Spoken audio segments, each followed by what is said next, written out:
let's get it. All right, ladies, today we have a core workout. This workout is especially important because we are protecting our pelvic floor. And so many of you don't know this, but our pelvic floor is super important to protect. Something that has been overlooked for some time now. And essentially, we have to make sure that we're protecting our pelvic floor to just ensure that we are strong down below and we don't have any issues like prolapses and stuff like that in the future.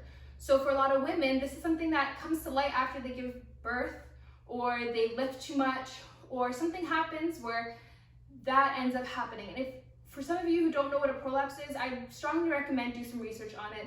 It is kind of a sensitive topic and a lot of women are afraid to talk about it or how to handle it. So this is an exercise that, one, prevents that, and two, if you have a child or this is postpartum, this is a perfect core workout for you. And if you are having any issues with prolapse or anything like that, again, this would be a very great core exercise that is completely pelvic floor safe for you to try out. Thanks. I hope you guys enjoy it. Let me know in the comments below. Have a great day. Standing in neutral, you'll see a slight pelvic tilt. That tilt right there keeps my core engaged and also my glutes slightly engaged. This is super important to keep this engagement, this tilt, through every exercise that we do. Super important to protect our pelvic floor and our abdominals. Okay, so first up, we have wall push-ups. So here you can see there's a straight line in my body, my core is tight.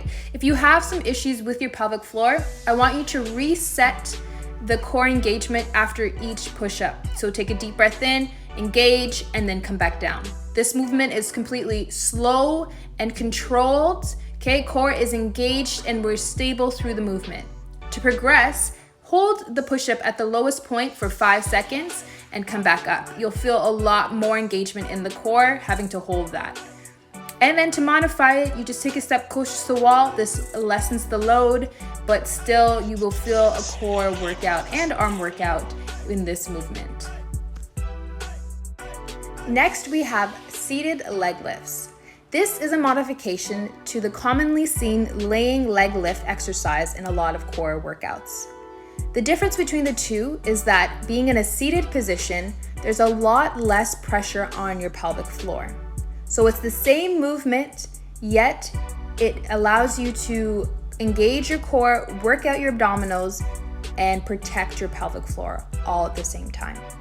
So you're gonna do 10 to 15 reps each leg, again in a slow and controlled motion, raising, lifting your leg, and lowering it on a slower count. To modify this, you will simply just bend your knee and drive your knee up to your chest. Again, keeping your core engaged, and if you need to reset between each, take a deep breath, reset, engage your core, and continue on through your reps. To progress this exercise, you're going to extend both legs, taking away that stability of having that one foot planted, now making it a little bit more challenging, having to keep your core engaged to stay stable and balanced. The next exercise will be working the obliques, so we want to make sure that we're bending to the side and crunching over on the side of our bodies. This one is probably the most crunching movement, so I want to make sure that you feel comfortable doing this movement. So if you are having any issues with your pelvic floor, this one may be an exercise you might want to opt out of, but to modify it, you can easily just slow down the movement and lessen the range of motion. Again, listen to your body and see how you feel.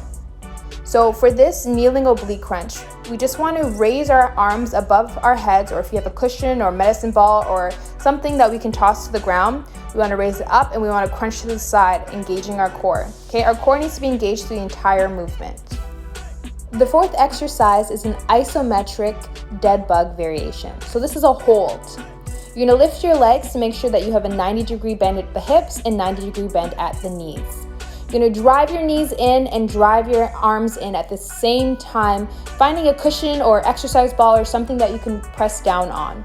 Okay, through this motion, you want to make sure that your back is flat to the ground and your abdominal, your core is completely engaged, holding it and trying to push as much as you can into the cushion or ball or whatever you have to use. You're going to hold this for 30 to 45 seconds. Last but not least, we have the isometric bird dog hold. So here you want to make sure your core is completely engaged. You're going to lift your back leg to extend out as straight as possible, and your opposite arm is going to do the same, extending forward. Keep your core completely engaged and tight, and you don't want to overarch at the back. Okay, so you're going to do this for 30 to 45 seconds. You're going to rest, and you're going to repeat the entire round 2 to 3 times.